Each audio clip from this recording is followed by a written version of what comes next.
Is remote.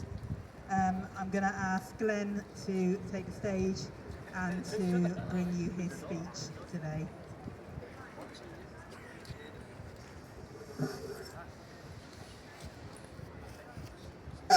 Good afternoon, Alex. And good afternoon to all of you who have come out to stand for peace here in Glasgow today. To each and every one of you, I'd like to say thank you. Thank you for putting your body where your conscience lies. Thank you for coming here today and standing for peace.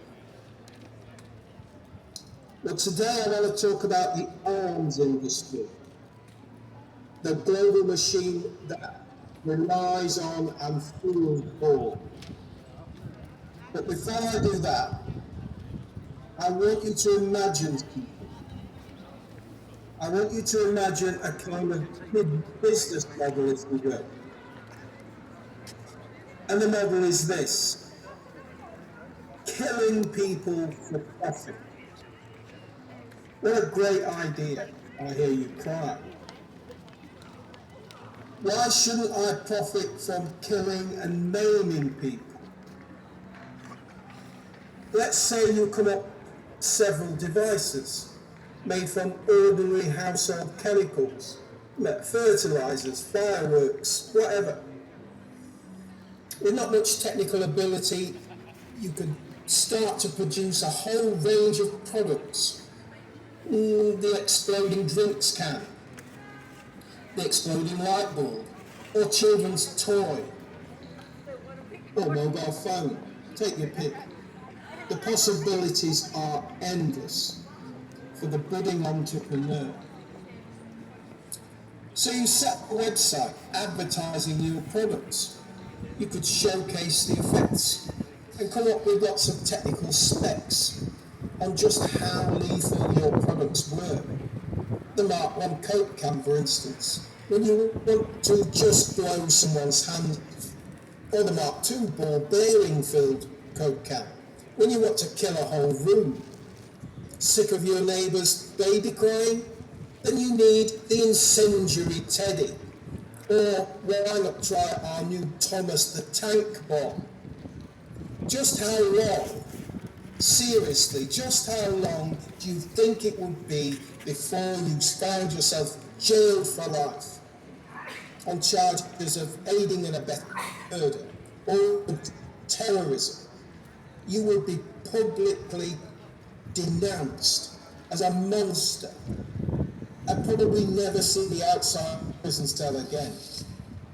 How revolting and insane does it sound that any normal person would consider killing and maiming and destruction as a viable means of making a living? But this is precisely the business model of the arms companies.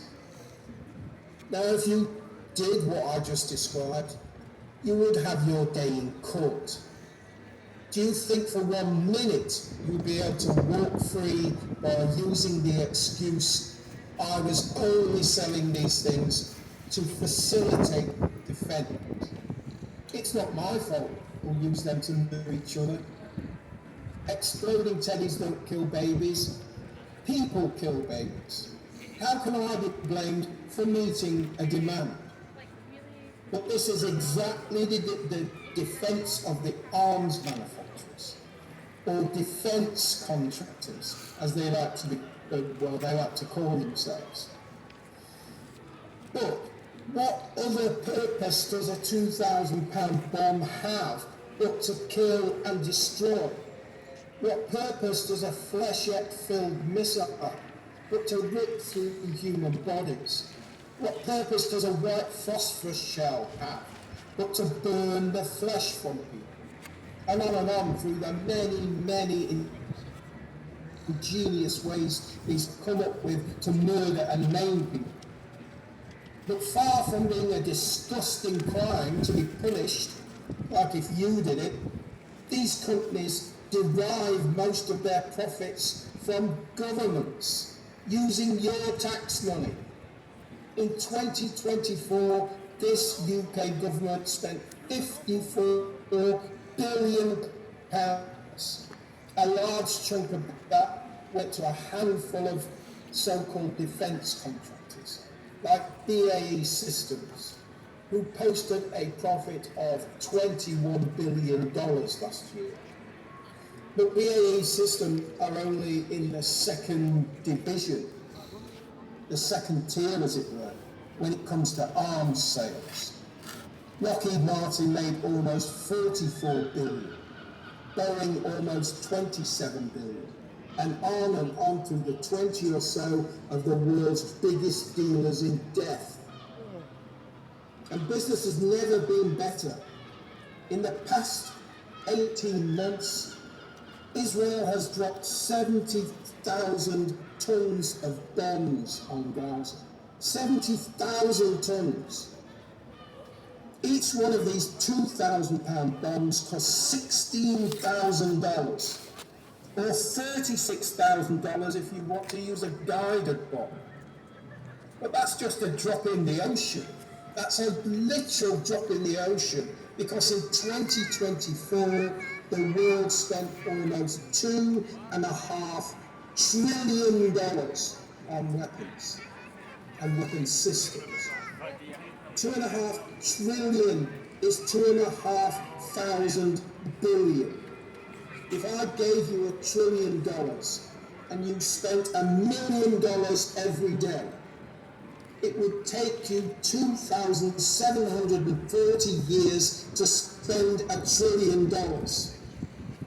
That's just how big that sum is. And this is the reality of the arms trade. It might be fantastic business, but it is a business built on murder and misery and famine and displacement and death.